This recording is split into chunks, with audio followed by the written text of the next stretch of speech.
కావాల్సిన flood relief material కానీ లేకపోతే అక్కడ వాటర్ మధ్యలో ఇరుక్కుపోయిన వ్యక్తుల్ని రెస్క్యూ చేయడం కోసము సెంట్రల్ గవర్నమెంట్ నుంచి స్టేట్ గవర్నమెంట్ నుంచి కోఆర్డినేట్ చేసుకుని సివిల్ ఏవియేషన్ మినిస్టర్ గారు రామ్మోహన్ నాయుడు గారు అక్కడ ఢిల్లీ లెవెల్లో ఇక స్టేట్ లెవెల్లో చీఫ్ మినిస్టర్ గారు కోఆర్డినేట్ చేసి ఎన్డీఆర్ఎఫ్ ఫ్లైట్ని తప్పించారు. మార్నింగ్ 6:30కి ఫ్లైట్ ల్యాండ్ అవ్వడం జరిగింది. అలాగే ఇక్కడ నుంచి మనకు rescue operations and flood relief material కూడా వాటర్, బిస్కెట్ ప్యాకెట్స్, మిల్క్ ఇలాంటివి ఇక్కడ నుంచి పంపించడం జరుగుతుంది. ఒక నేవీ హెలికాప్టర్ ఒకటి ఇక్కడ నుంచి ఆపరేట్ అవుతూ ఉంది. ఆల్రెడీ ఒకసారి ఇక్కడ నుంచి మెటీరియల్ తీసుకెళ్లి డ్రాప్ చేసి వచ్చి మళ్ళీ రెండో ట్రిప్ ఇప్పుడు వెళ్ళింది. ఇంకా ఇది కాకుండా ఇంకా 4 హెలికాప్టర్లు కూడా వస్తాయి. మార్నింగ్ వచ్చిన IL-76 హెలికాప్టర్లో IL-76 పెద్ద ఫ్లైట్లో, ఇండియన్ ఎయిర్ ఫోర్స్ ఫ్లైట్లో 122 మంది ఎన్డీఆర్ఎఫ్ పర్సన్స్ రావడం జరిగింది. వాళ్ళతో పాటు చాలా ఎక్విప్మెంట్స్ కూడా తీసుకురావడం జరిగింది. మొత్తం అన్లోడ్ చేసేసి ఇప్పుడే జస్ట్ బయటికి పంపించడం జరిగింది. ఇప్పుడు మార్నింగ్ ఫస్ట్ ట్రిప్లో ఫ్లడ్ రిలీఫ్ మెటీరియల్ అండ్ అదే ఫుడ్ మెటీరియల్ తీసుకెళ్లిన హెలికాప్టర్లో రిటర్న్ వచ్చేటప్పుడు ఇక్కడ సుబ్బారావు గారు అని ఒక వ్యక్తి, వాటర్లో ఇరుక్కుపోయిన ఒక వ్యక్తిని రెస్క్యూ చేసి తీసుకురావడం జరిగింది. ఇప్పుడు ఆయన బయటకు వచ్చారు. సో సెకండ్ ట్రిప్ మళ్ళీ without stopping the engines, navy officers time waste అవుతుందని చెప్పేసి ఇంజిన్ స్టాప్ చేయకుండా రీఫిల్లింగ్ చేసి అలాగే మెటీరియల్ మళ్ళీ లోడ్ చేసుకొని వెళ్ళారు. ఇప్పుడు ముఖ్యంగా జరగబోయే విషయం ఏంటంటే అక్కడ మనకు ఫుడ్ కన్నా అందులో వాటర్లో ఇరుక్కుపోయిన వ్యక్తుల్ని రెస్క్యూ చేయడం అనేది ఇంపార్టెంట్ కాబట్టి హాఫ్ లోడ్ మాత్రమే రిలీఫ్ మెటీరియల్ తీసుకెళ్లారు. దాన్ని ఎంత త్వరగా వీలైతే అంత తొందరగా డ్రాప్ చేసేసి మిగతా ప్యాసింజర్స్ని పికప్ చేసుకొని వస్తారు. ఇది కాకుండా ఇంకా 4 హెలికాప్టర్లు రావడానికి అవకాశం ఉంది. సో మన విజయవాడ ఎయిర్పోర్ట్ నుంచి మొత్తం వాళ్ళకు కావాల్సిన ఎటువంటి టైం వేస్ట్ చేయకుండా అన్ని సహకారాలు అందిస్తూ మా ఆపరేషన్స్ మేనేజరు, మా ఆపరేషన్స్ పర్సన్స్ అందరూ చాలా ఎఫిషియెంట్గా పనిచేస్తూ ఫ్లడ్ రిలీఫ్ చేయడానికి మా వంతు సహకారం అందించడానికి మేము కృషి చేస్తాం. ముఖ్యంగా మాకు నిన్న సాయంత్రం నుంచి కూడా నాకు డైరెక్ట్గా సివిల్ ఏవియేషన్ మినిస్టర్ గారు స్వయంగా ఫోన్ చేసి నైట్ అంతా ఇక్కడే ఉండి వచ్చే ఫ్లైట్ని అకామిడేట్ చేసి వాళ్ళకి కావాల్సిన సదుపాయాలు కలిగించమని చెప్పారు. అందుకే రాత్రి అంతా మా సిబ్బందితో పాటు మేమంతా ఇక్కడే ఉన్నాము. నైట్ వచ్చిన ఫ్లైట్స్కి వాళ్ళకు మెటీరియల్ లోడ్ చేయడానికి, అన్లోడ్ చేయడానికి మెటీరియల్ కూడా స్వయంగా మా స్టాఫ్ స్వయంగా లోడ్ చేయడం కూడా జరిగింది. మా స్టాఫ్ అందరూ సహకరిస్తున్నారు, పోలీసు వాళ్ళు సహకరిస్తున్నారు, గ్రౌండ్ స్టాఫ్ సహకరిస్తున్నారు. అలాగే ఇక్కడున్న ప్రతి ఒక్కరు కూడా rescue operations and relief operations చాలా సమృద్ధిగా కరెక్ట్గా జరగడానికి అందరూ హెల్ప్ చేస్తున్నారు.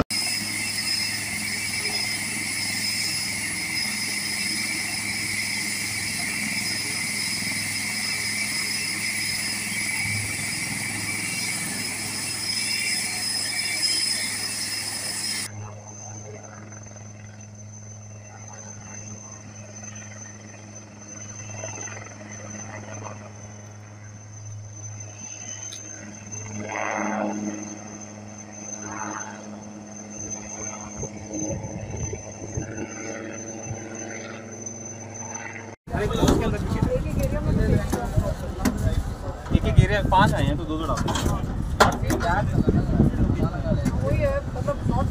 इसके अंदर ma'am can I see one of that बस पॉलीथीन में पैक कर रहे हैं, पॉलीथीन में पैक कर पॉलीथीन फेंक देंगे ना खोल के तो वो लगे फैल जाएगा। बहुत ही लाइट वेट है, बहुत लाइट वेट। ये तो हेवी है, बहुत लाइट वेट।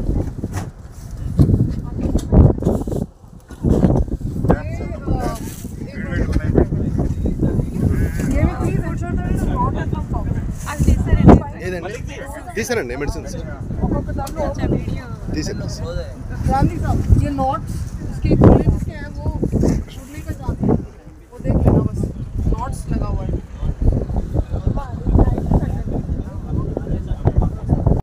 మేడం అంటే ఫస్ట్ లోడ్ చేసినప్పుడు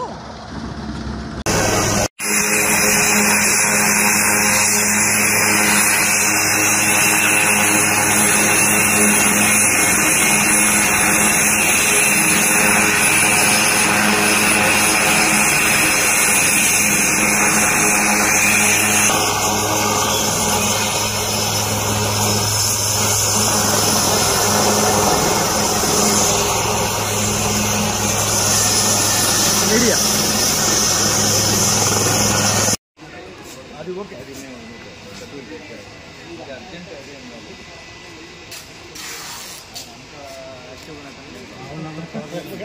వాకింగ్ బట్టి మనం చెప్పేది.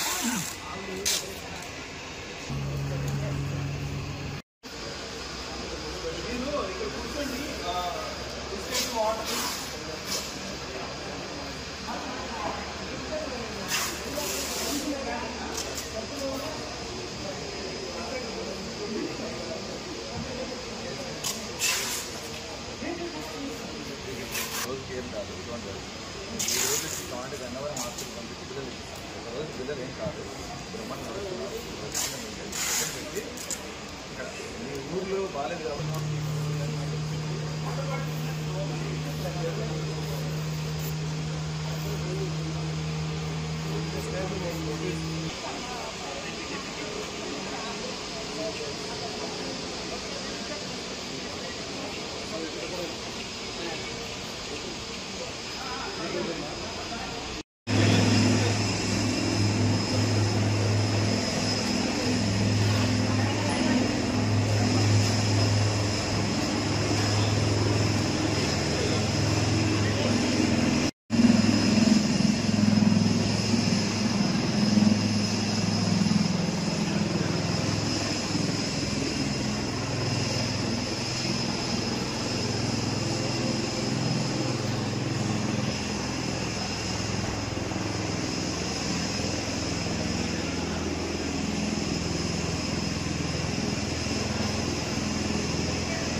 Thank you.